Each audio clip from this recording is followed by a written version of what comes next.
Hello, everyone. Welcome to our weekly virtual discussion series that's hosted by the Chaldean Cultural Center in collaboration with U of M Detroit Center, Unique Voices in Films, and CMN TV.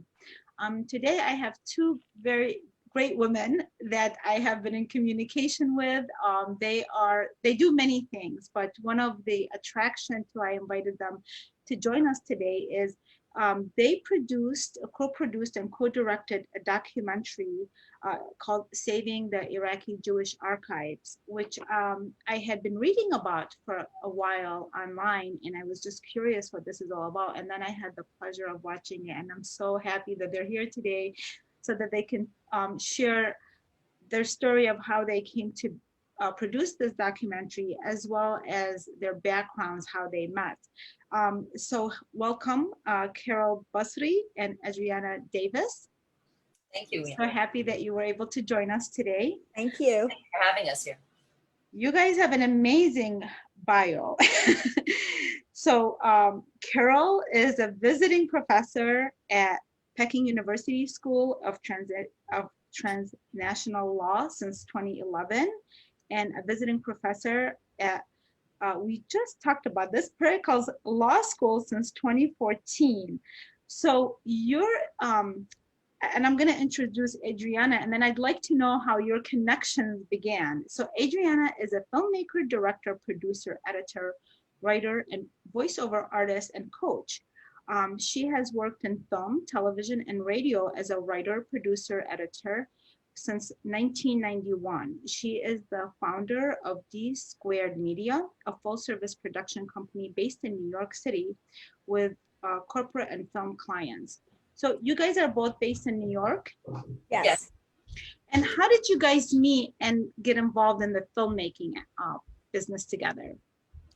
Well, I was working actually with Bloomberg News on an idea to have them be able to take material that was on Bloomberg and also CNN when they were talking about a lot of financial crimes and they wanted on TV, and there was court TV involved also. I think it was Bloomberg and court TV. And so they actually, we were able to get both of them to work together. I kind of joined them up together. And then afterwards, they asked me if I wanted to do a television show on there.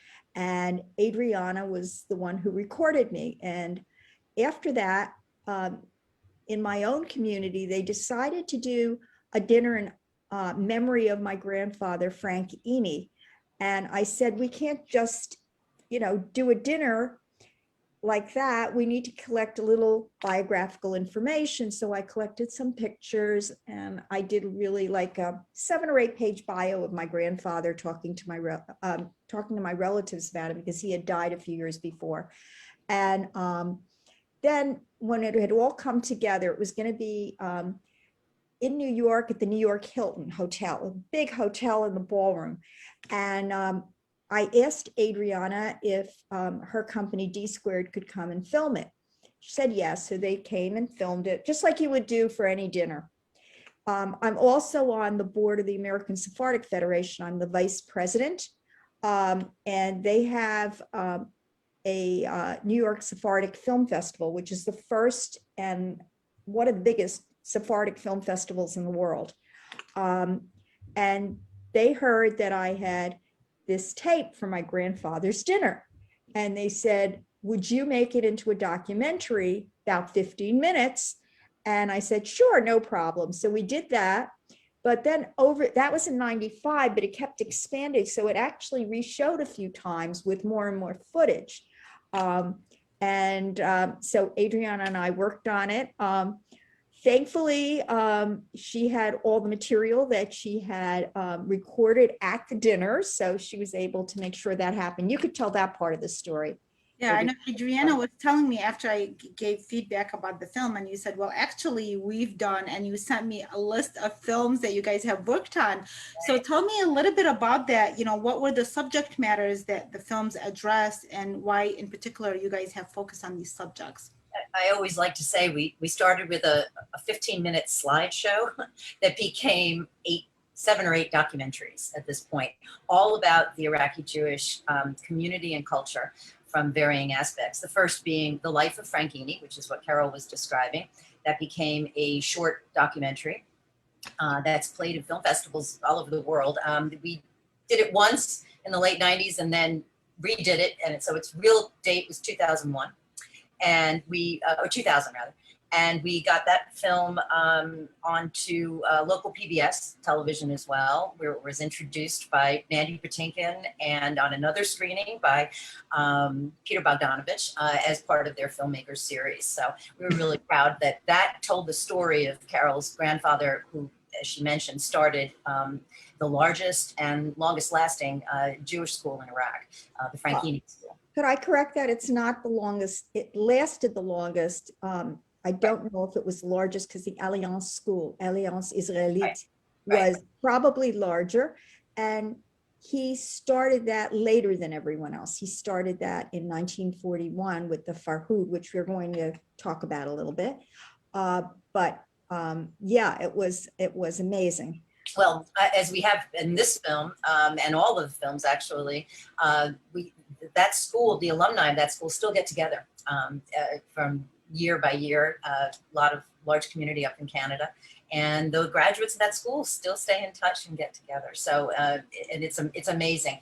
After that, we actually had some snuck out footage from Iraq during the early 2000s by one of the US weapons inspectors that were over there, if you recall, and that time period. And we actually had to sit on that footage for a long time for fear of the safety of the, Carole was very concerned about the small community that was left in the Iraqi Jewish community. I think it was around 50 people at that point, or a little bit less. So we made a film called Searching for Baghdad, which was Carole's journeys through Asia, the Asian outposts, Southeast Asian, and all the way through India, as well as Myanmar and all those areas where she traveled to and found the remnants of the Iraqi Jewish outposts, of which her great-grandfather was, her grandfather actually on the other side, was also a chief rabbi in Myanmar.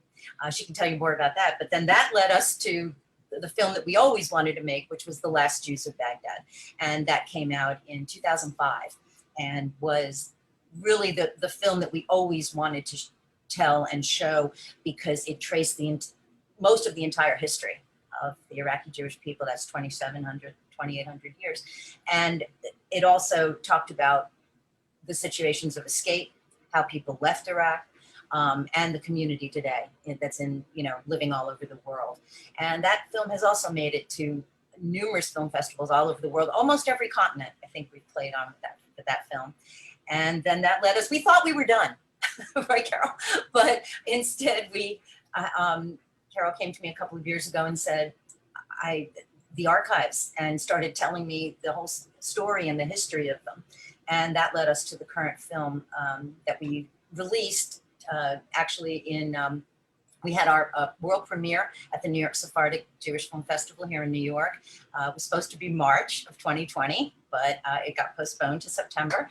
And so we had our world premiere there. Since then, we've played in several different festivals, most widely known as the Miami Jewish Film Festival. We just had a 2-week run there back in April. And we actually just won an award too in Montreal at the Montreal Independent Film Festival. We won the Best Human Rights Feature Documentary Award. Just happened today, just found out about it today. That's amazing. Pretty much the history. Congratulations. Yes, congratulations to that. And the reason I want to mention, because I did get to view the documentary, and there's this one scene where someone said that, everything that they left is gone from there, and there's not really that connection, but their stories, all they had was left that the stories. And you guys working on these and doing several series is very, very important, because sometimes we don't even realize. And when I was watching the documentary, and I know, Adriana, you're getting ready right now, like in a minute, we're going to show a clip of the documentary, but I just want to mention, based on what you just said about 50 families left. Now, I learned from this documentary that there were approximately 150,000 Jews in Iraq around 1958, and that by the late 1960s, if I correct, is that correct? Okay. No, the history actually is in 1948, there were about 150 to 160,000 Jews in Iraq. And by 1952, there are 10,000 Jews left. And by 1967, with the Six-Day War, there were 3,000 Jews left. That's when the hangings occur in 69, the hanging of 9 Jews in Tahrir Square. And also there were some Jews hung in Basra. And when I went to Iraq, there were a little over 50 Jews left in 2003. Wow. Now there are only 4 left. And it's really a dwindling community. Wow. It's So very sad. sad to watch, but I've been watching the Christian community and of course the Chaldean community there. And I remember the horrific bombings in 2005 in front of the churches. I think it was on Christmas Day. And I remember just being totally shook up because I know that feeling that people get when not only the people who died, but the people who are left really, you know, don't know where to turn. There's that, like, we've got to leave. How will we leave? But they also have to understand that they're leaving a heritage of 2,000 years behind them. And it's a very hard thing to leave behind. I've seen that in my own family. Yes, Because it's very hard. And it's very hard on the people watching this too, where you feel like you really feel like you should be able to do something, Right. but you're not. You can try, and there are some things that the community was able to do, but it's very painful and frustrating for people who are watching this happening. So, They're thousands of miles away, and we will. That's another topic that will later come up in the documentary about some of the things that you face. But if we can just go ahead, why don't we play it, Adriana? Because then I would like to ask questions related to the story. That's a very important story. Let me just share my screen first. Bear with me. Okay. while we're waiting, I just want to mention how amazing it is that my grandfather's school archives then become central to the Iraqi Jewish Archives. And please watch for that if you're seeing the clip.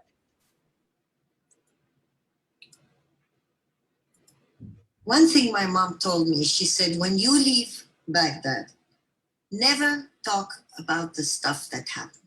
Don't talk about it at all. And she said, nobody wants to hear morbid stories because whatever happened was morbid. Nobody wants to know morbid. Nobody wants to hear morbid.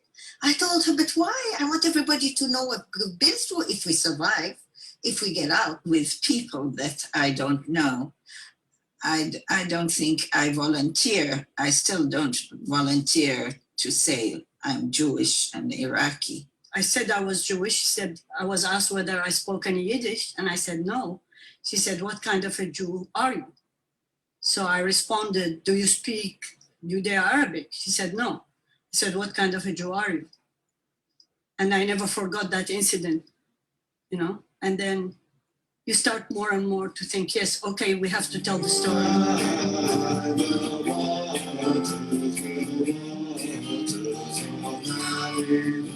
The story of the Iraqi Jewish community began 2,700 years ago. It's a complex tapestry woven with beauty and sorrow. Just as the Tigris and Euphrates flow together, Iraqi Jews continue their journey of identity. Fragments of their religious and cultural heritage, once ripped from their grasp, have unexpectedly surfaced with the miraculous discovery of the Iraqi Jewish Archives.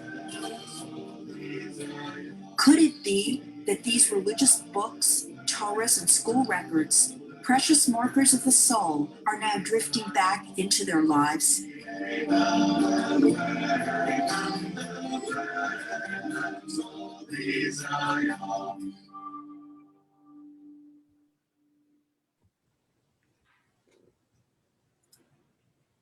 You can see just by the trailer how compelling this documentary is. And, you know, before we go, because this has to do with why the archives ended up, so much of the archives were left in Iraq. So before we move on to that, what drove this community out of its birth country, you know, the fact that they dwindled in this many number, and with regards to the hangings in 1969, like what was the process that led to that, and then led to the archives, much of the archives being left in Iraq? Well, first of all, we have to go back to the early 1930s. And there was an Assyrian Christian massacre of over 1,000 people. That was in 33. By 34, there were anti-Jewish laws because the Nazis had put ambassadors in all through the Middle East, including in Iraq, and it's Fritz Graubau, into the various Arab countries, and they fomented anti-Semitism and Nazi propaganda, reprinted Mein Kampf in Arabic, bought newspapers and radio stations. And they had all these anti-Jewish laws during that time, including setting up youth groups in the country, setting up a paramilitary, and having a school curriculum that was geared to talking about anti-Semitism. It was even had to be in the Jewish schools. That's how profoundly they wanted it driven home. That was up till 1939. In 1941, Hajmi al-Husseini had been forced out of Jerusalem, was under house arrest in Beirut, Lebanon, and escaped to Iraq, fomented a pro-Nazi uprising that went on for 3 months and culminated in something called the Farhud, which was a pro-Nazi uprising against the Jews, which I've just recently written an article on, and it looks like over 1,000 Jews were killed in that pro-Nazi uprising for 2 days, while the British stood aside and let it happen. That uprising led to my grandfather deciding to build the Franchini School.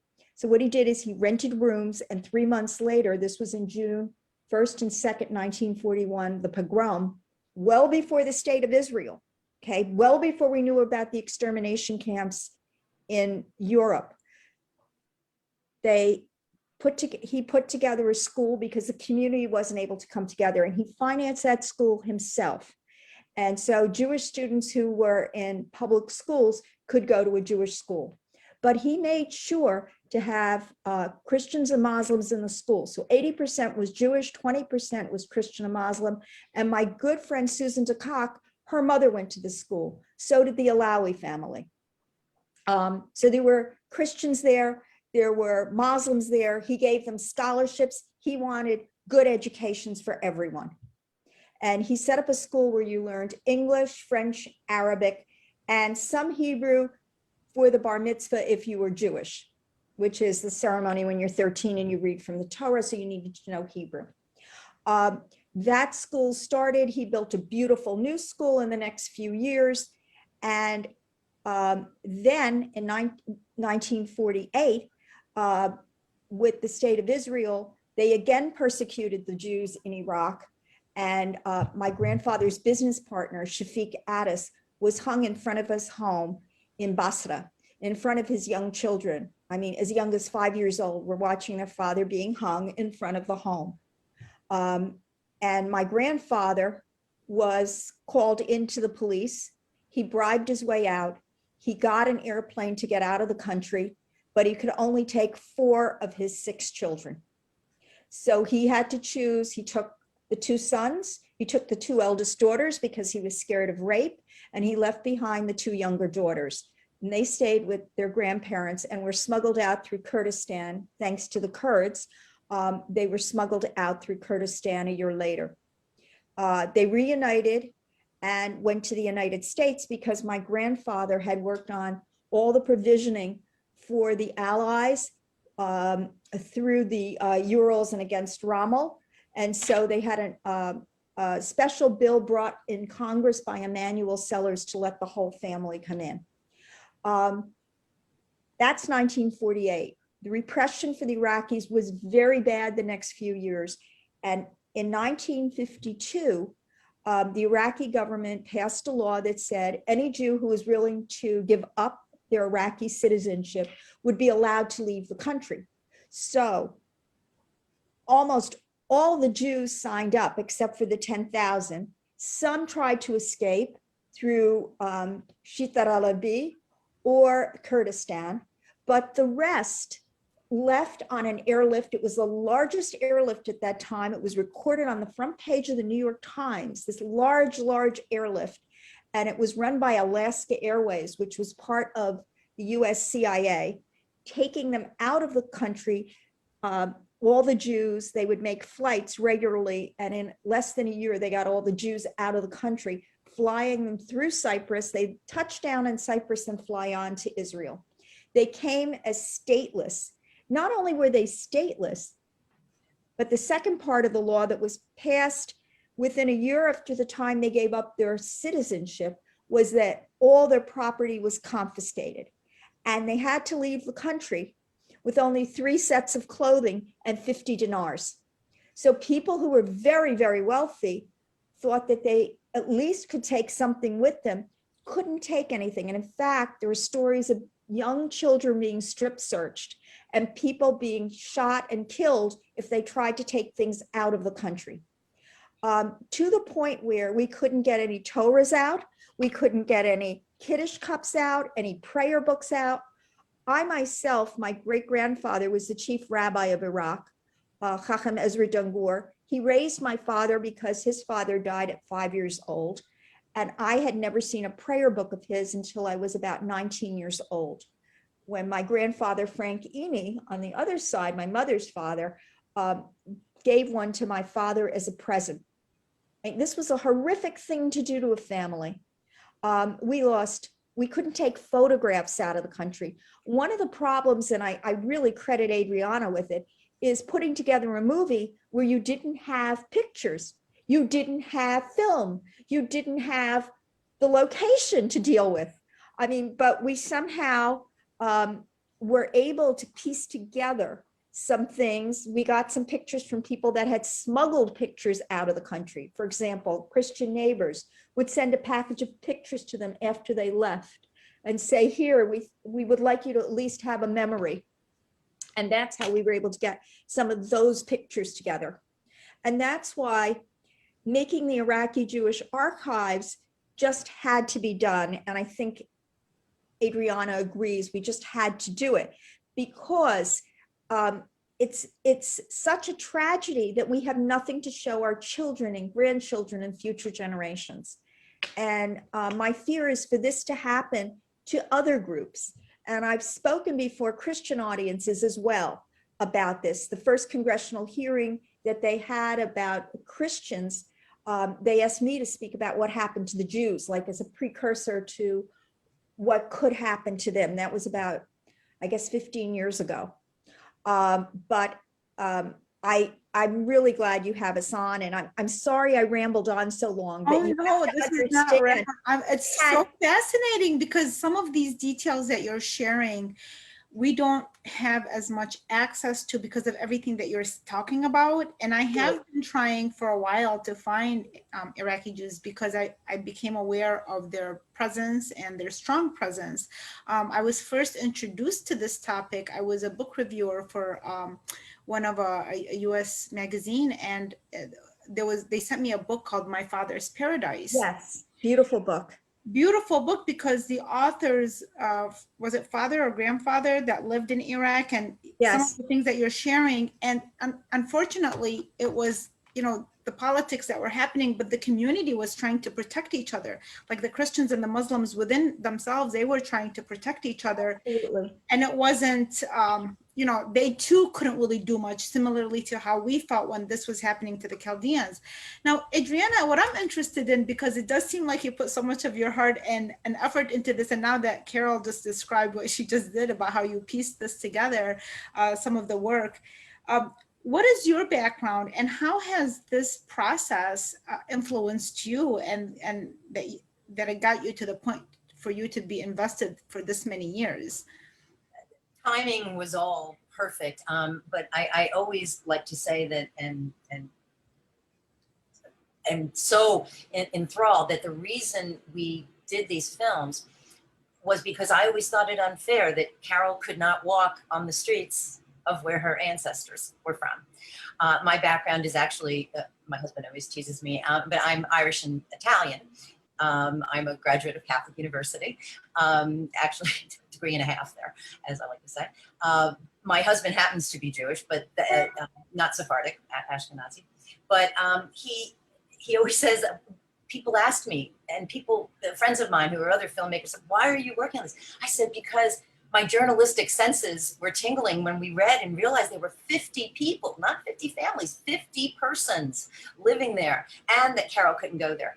To do the film now about the archives is because there has to be something that says there were Jews in Iraq. And if these go away, there won't be anything to prove that. So I feel like it's kind of full circle for me. And sometimes I know more about Iraqi Jewish culture than my own because I've studied it for so long. It's been 25 years that we've been working on this, you know, off and on. But there has, and we've never had, Carole mentioned the photographs, but we've never had any dispute. We were the first film, The Last Jews of Baghdad was the first film that was able to resurrect and save footage that would have gone destroyed because it was all shot on newsreel film that nobody had requested for years and years. And they, you know, that deteriorates, film deteriorates. But because we did these films and because of Carole's interest in all of this, it saved that material, the hangings, those color images of the hangings that we've used in two different, this film and in The Last Jews of Baghdad, would have gone destroyed. There would be no evidence to prove this. And in addition, we were the first film that drew what Carole was talking about, the Nazi-inspired pogrom that happened with the Farud. We were the first ones to show a piece of footage that showed swastikas hanging in the streets in Baghdad. Nobody had that footage. Nobody made that connection before. But due to this research and Carole's desire to save the remnants of the culture, that's where we are. And that's what's so important about the Iraqi Jewish Archives. My mother gave us a line, and I think Carole's mother says it too in the film, that your children are your present, but your grandchildren are your future. And that's why it's so important. When we first started, the community did not want to come on camera and speak that much. But over the 25 years, now we find they do, because now is the time that their grandchildren are asking, where are we from? What shows that we were there? And if these archives are not kept safe and accessible, which is the other important thing, a lot of them, I'll let Carole talk about that more, but are not even digitized. These pieces of prayer books and other, like the one that you see behind me here was actual Torah scroll. This is a piece from one of the Torahs that came, one of the teaks that came floating out that houses this Torah. They would be destroyed. They survived a bombing. They survived a flooded basement. They survived all those years. Right. Yeah. And I think this is the one thing that if one of you can share regarding, you know, how did they resurface? It seemed like it was the time for them. They wanted, it was very interesting how they came back to life. I'll let Carole, because she was actually there in 2003. These were discovered. One of her 6 trips to Baghdad. I think Carole's energy probably created what ended up happening. Well, first of all, I wanted to mention one thing, and that's that all of this seems to have been, you know, inspired by something, because there were so many connections that were amazing. One is that somebody I know, Harold Rhodes, was in touch with Ahmed Chalabi, who I also knew. And Ahmed Chalabi went to him and said, we have somebody here from the Mukhabarat, the secret police, and they would like to show me an archive of the Jews in exchange for being told that he's not a top Ba'athi, okay? Because people were trying to separate themselves from Saddam Hussein. So we came in and they went over there, and it turned out that everything was underwater because of this unexploded bomb, which we actually are able to show from Harold Rhodes' pictures. He gave me all his pictures. And you could see how it went in right to the Jewish section, like it was like an arrow pointing in there. And then all the water fell on it. So it needed to be brought out of the country to be able to be preserved because of the humidity in the summer in Baghdad. It was just getting destroyed. So it needed freezer trucks. So Ahmed Chalabi was nice enough to hire some freezer trucks, but it wasn't sufficient. And that's where we got Vice President Cheney and some other people involved. And they then came with freezer planes to bring it to the National Archives in the United States, where there's been restoration going on. However, there has never been scholarly research or completely going through and digitizing it. They just digitize things that they would use in an exhibit. So it hasn't been done in 17 years. And what we found out, and this was part of the reason for the movie, is that not only has there been talk of sending the archives back eminently to Iraq, but also that we don't even know what's in the archives. It's never had a complete inventory. And in fact, one of the rabbis in the community from the Sephardic Heritage Museum, and he's in the movie, saw a little piece fragment, because they've never had a scholar go in who knows Judeo-Arabic and the writing and everything, and was able to notice it was the writing of a very prominent rabbi, the Ben Ish Chai. And from that, he went to Senator Schumer because he couldn't get clearance to go into the archive. We can't get clearance to see what's here, and it's in the United States. What, I'm sorry, can you repeat where it's at right now again? I missed it. It's at the National Archives, In Washington. U.S. National Archives, the U.S. National Archives. But it's not digitized or anything like that. No, it's not. Just a few pieces are digitized that you can see on the internet if you want to go up and look at it, but it hasn't been digitized in a scholarly manner. It's just been used for research purposes and preservation. Whatever they decided they wanted to preserve is up there, but they didn't use a scholar or a researcher to do that. So now we found these 3 books of the Ben Ish Chai. He's a luminary of unbelievable. We found his notebooks. They've been reprinted by the community, the Iraqi and Syrian community, because we're very close. It's been reprinted, 3 volumes, and they're now being used by rabbis to make decisions based on the writing of this prominent rabbi who was at the, he was in the 1910, 1920s, that period in there, and actually knew my great-grandfather, Chacham Ezra Dengur. So these things are all kind of like nestled together, but I can't understand why, if it's in the United States, we don't have it properly digitized. So the community actually, this Rabbi Sultan went in and looked. He found the 3 notebooks, but that's all he was able to, he couldn't go through and look at the whole thing. He had to go to the Smithsonian to get archivists paid for, the community paid for archivists to go through and restore those documents that they found. And then we had the 3 volumes. But this just shows you how much we could have done in 17 years. Unbelievable, unbelievable. And you know, aside from this particular challenge, the other challenge of the possibility of the archives going back, is that still Be destroyed. That's still the case right now. It's not just Yes, the in time. fact,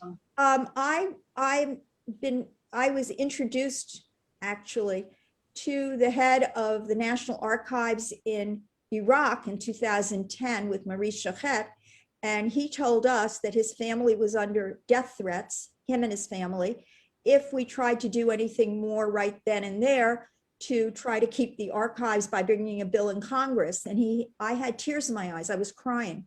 He said that when he got to the National Archives in Iraq to take it over, he found the entire Jewish section in a dumpster to be incinerated, and he pulled them out.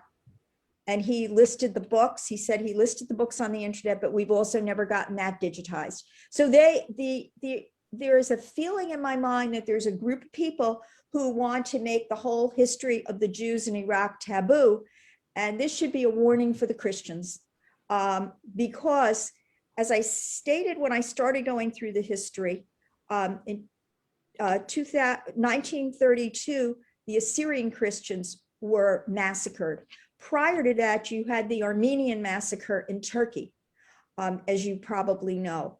And that series of going for the Christians was happening until the Nazis got involved in 33, and then it shifted perspective from the Christians to the Jews.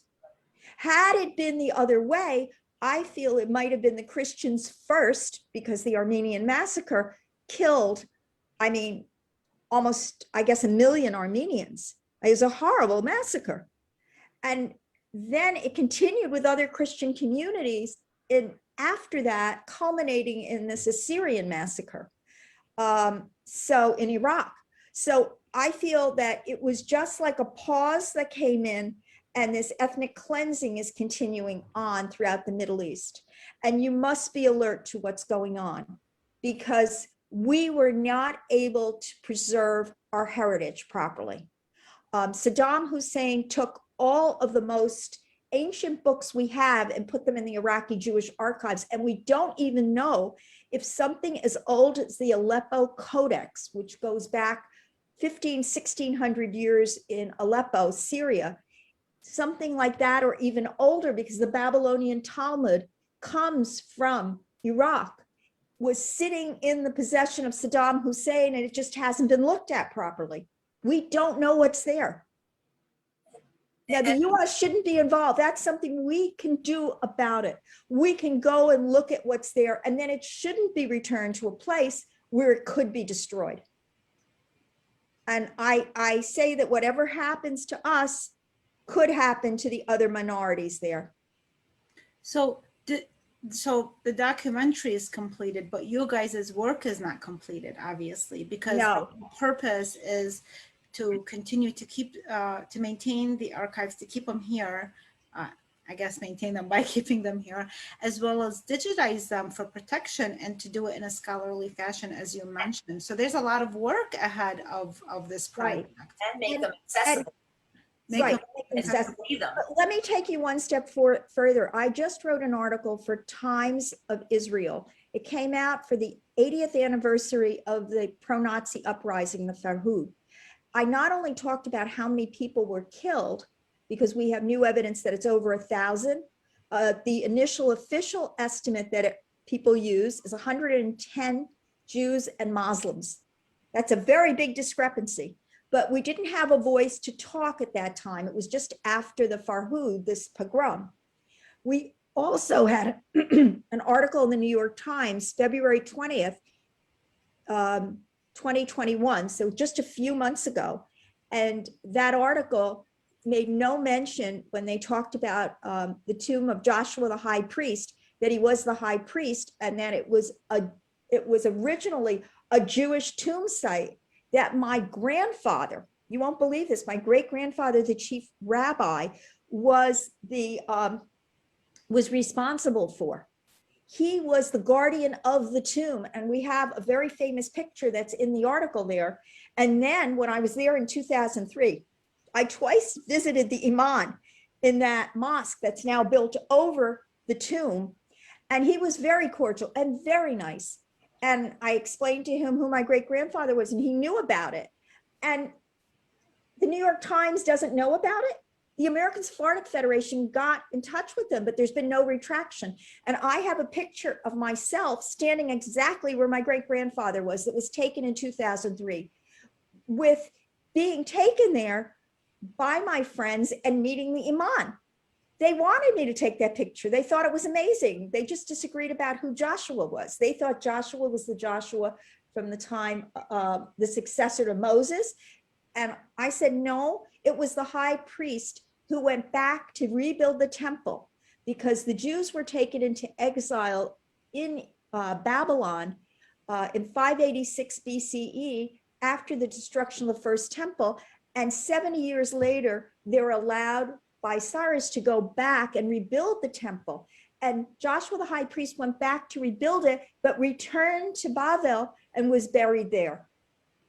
That's the real story. But our history is getting erased. The Jewish inscriptions are leaving some of the tombs. It's very unfortunate that this part of the world, even though I often talk about how the US has had relationship with Iraq for over 100 years, actually ever since oil was discovered in that region, and all the archaeologists and archaeology that was discovered there and things like that. And it just seems that the focus has been on everything but some of the, a lot of the beauty, including communities like the Jewish community and their contribution to the building of Iraq, and just a lot. And whether it's the beauty or whether it's the other stories that are horrific, including the genocides, those are still not, they're not, the authentic stories of that region are not brought forth.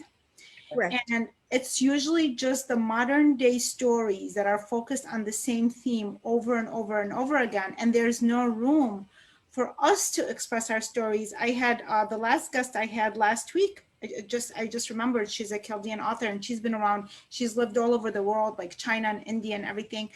And she says wherever she goes and people learn that she's a Chaldean, which is a Christian Iraqi, they're so surprised because they are not aware that there are any Christians in the Middle East, where Yes. this is where the home, you know, so it's, although yes, they're dwindling, but there was a large community and there still is a community there. So it's not really about doing anything but telling authentic stories of that region. And I think this is what this documentary, Saving Iraqi Jewish Archives, I felt like I learned so much from it. As someone who was born in Baghdad, I was not aware of this much details. And despite the research that I do and the people that I connect with, but again, we are bombarded about the other stories that fit into the stereotypical narrative that doesn't allow us to see the truth of that region that is truly needed. It's not just about seeing these narratives, but there's, as you are mentioning right now, there's so much work to be done. Well, one of the things I did, as you noted, I'm a visiting professor and I've also taught at Fordham Law School and started the LLM program there in compliance and ethics. I was there for 8 years.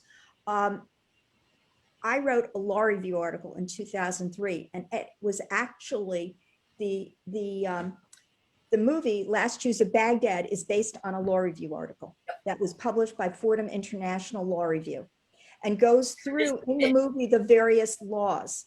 Right. So we adapted the movie to the law review article and what happened there, and then got the footage and commentary from interviews on what happened. And the article is written about the ethnic cleansing of Jews from Arab countries using Iraq as a case history. And you can get it at Fordham International Law Review, 2003, Carole Basri. But I believe that it's not just about telling stories, it's also about talking about international law. And what's going on in the Middle East, while I don't believe it's, quote, genocide, except maybe for some groups like the Yazidis and things, but I really believe that for the Jews, it's been ethnic cleansing. And ethnic cleansing, and that's what I recently wrote about in the Times of Israel, is not only pushing the people out, but it's making their whole history taboo, as if they were cleansed from the land. Their history is cleansed. And we just can't allow that because it's a rich history that needs to be shared with the world. Yeah, yes. Because This is we'll what never it feels like. This storytelling is like the one tool to bring, like I did a Yes. presentation yesterday about Mesopotamian goddesses, which all these, the statues and the artifacts that they found in the 1900s, early 1900s, that again, nobody really shares these very important stories. And it was the Westerners that were, when it fell into their hands, such as like Adriana, who would just learn that this is very valuable and we're going to make sure that we share these artifacts and what they represent and the stories behind them. And yet, you know, the regions themselves, sometimes that's not where the focus is. And we feel a sense of responsibility given that we have a position to do that. And so what's in store for you guys next? I mean, I had already discussed, and we're hoping to do this in 2022, where we can screen films associated with the Iraqi community. And because I think your films, I mean, I only saw the Saving Iraqi Jewish Archives, but listening to what you guys are sharing, I'd love to see all the videos of what you're saying, because it's not just, it's fascinating and it's an educational experience. And I just also feel it is a responsibility, given that I am from that heritage, to be aware of the history associated with it and some of the things that are still happening today. Right. So what is the work for you guys next? It's awareness. It's definitely awareness, building on that awareness and making it possible for the different communities to work together. What would be great is if we start to talk all of these ethnically cleansed communities together rather than as single voices, because actually many of these MOUs, like the Turkish one that was just passed in the last few days, involves sending the objects that we already have in the country back to the place that we were dispossessed from. So these laws, and I hope you followed that in the movie, these laws are not just about what's left behind. It's about also sending back what we do have in museums, what we do have in homes, and that it belongs back in the country according to the law that's now being passed, these memorandums of understanding. Customs has to send it back, but also they could take it from us, from our museums, from our homes. Things like henna gowns, things like chalices, just like a Kiddush cup. All these sacred objects could be taken from us and sent back to these places. And interestingly, during the 2003 war, the museums were not even protected by the U.S. Army, which they were supposed to. And you had the locals trying to protect the museums, exactly, and begging others. So it's not just a matter of, I mean, so there is that possibility that they will be destroyed there at some point, or something might happen to them. But then the same people interested in sending them back, they never really put effort into protecting them when they had the chance to. But that makes it even more of a fragile situation. Right, but I don't think that the Iraqi Jewish community alone can handle this. I think we need to reach out. We were just on Christian Broadcasting Network, and Adriana, maybe you want to talk about, that piece of it. Yeah, what I wanted to say was just that this is probably one of the more personal films in a way that we've done outside, for the community, because there, in addition to religious texts and other things that were found, personal birth records, wedding certificates, divorce records, even personal letters from the rabbi to the community. All of these personal items. And one of the biggest was the library and the books from the Franchini School, where, as you saw in the film, students 50 years removed are now seeing their 13-year-old image that they thought was gone forever. And that's so relatable across cultural lines.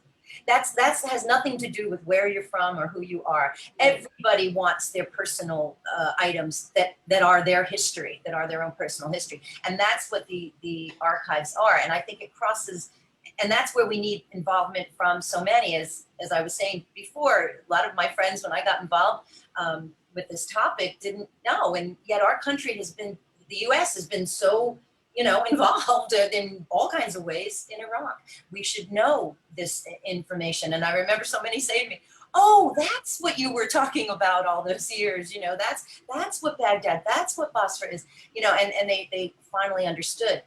So I think it has to open it up on a human level, that it's about the destruction, as Carole said, the ethnic cleansing of groups of people.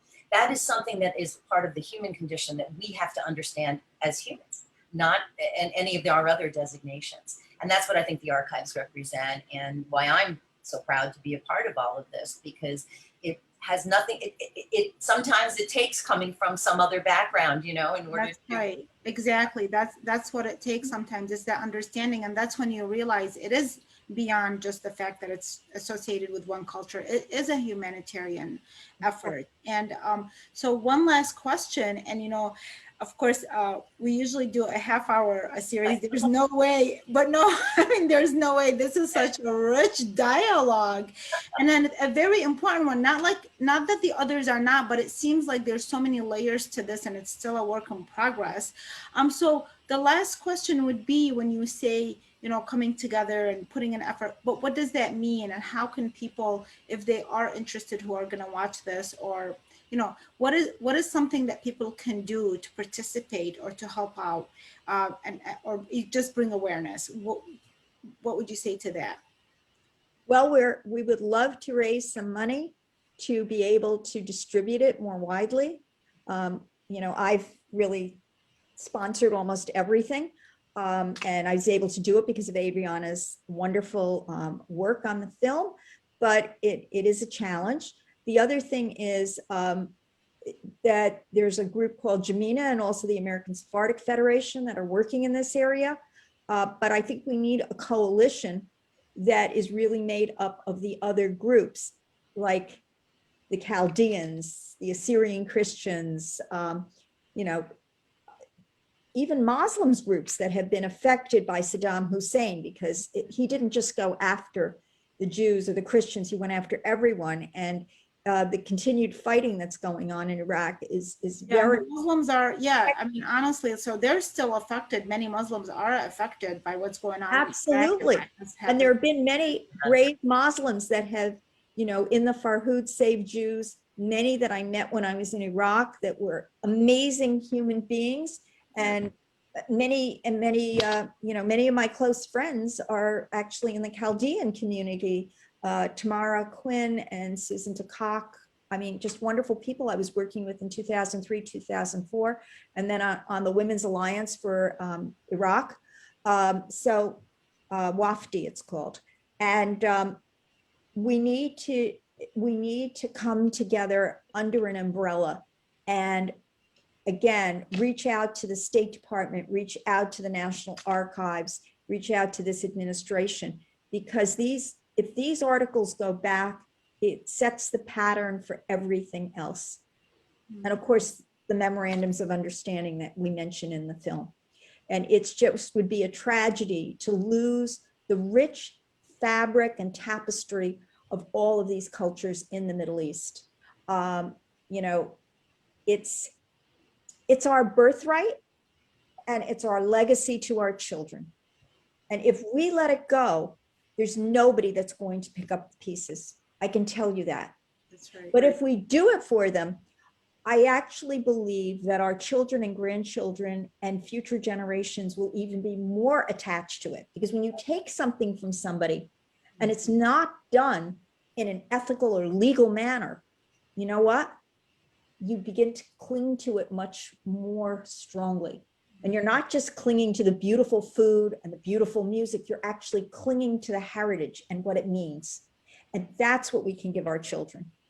Yes. So I do hope that everyone's seeing the website. If you do go to Saving Iraqi Jewish Archives, film.com.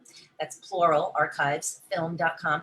And we do have a mailing list, and we'll let you know of any future screenings. We're also trying really hard to put all the films together, all 7 of them, 8, excuse me, put them all together into one streaming service that would then be a whole compendium about the Iraqi Jewish culture that we hope other communities will want to see there too. So we're working hard to get those out there, but we would love to hear from people so we can keep you appraised of where we're going to play next. And I don't have a schedule just yet, so we're hopefully will be soon. Coming to it, not about a theater near you. Right now, nowadays,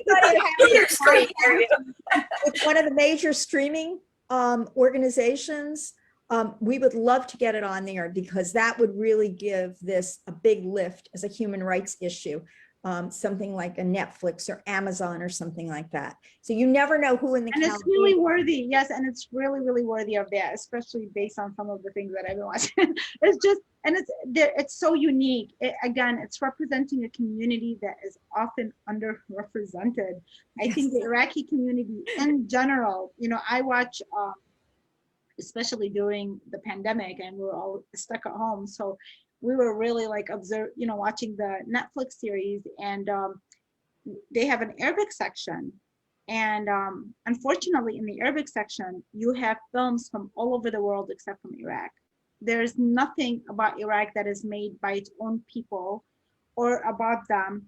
And then the American films that are made, it's just that focus of the soldier stories, which, you know, there's nothing wrong with that, and you know, you embrace all the different stories, but that's the only story that has been going on for over 20 years. And there are other important stories, such as the one that you have, that need to kind of break through, especially because we've had a relationship with Iraq for over 100 years. It's the cradle of civilization. It has had a lot of contributions to the world.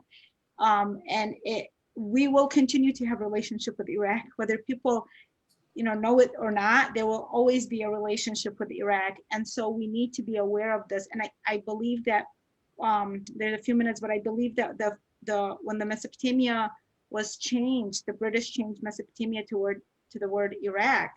I think there was such a disconnect at that point in 1921 where people didn't put the value of the two together. And it seemed like Mesopotamia, which has all this wonderful history, which some of the Chaldeans still had on their passports that they came from Mesopotamia, and then that changed. But it seems like historically, biblically, Mesopotamia is in the Bible and the historical versions of texts and things, but it's like separated and cut off from what Iraq is, and it's really one and the same. And so if we understand the value of that, then we have to value the stories that come from there. That's beautiful. Thank you so much for joining us. And like I said, there will be an opportunity to do a film screening, hopefully in early 2022. I'm really looking forward to that. And I think our followers would love to view that. Thank you very much. Thank you so much. Thank you so much. Thank you. Thank you, everybody. Take care. Bye, everybody. Bye-bye. Thank you.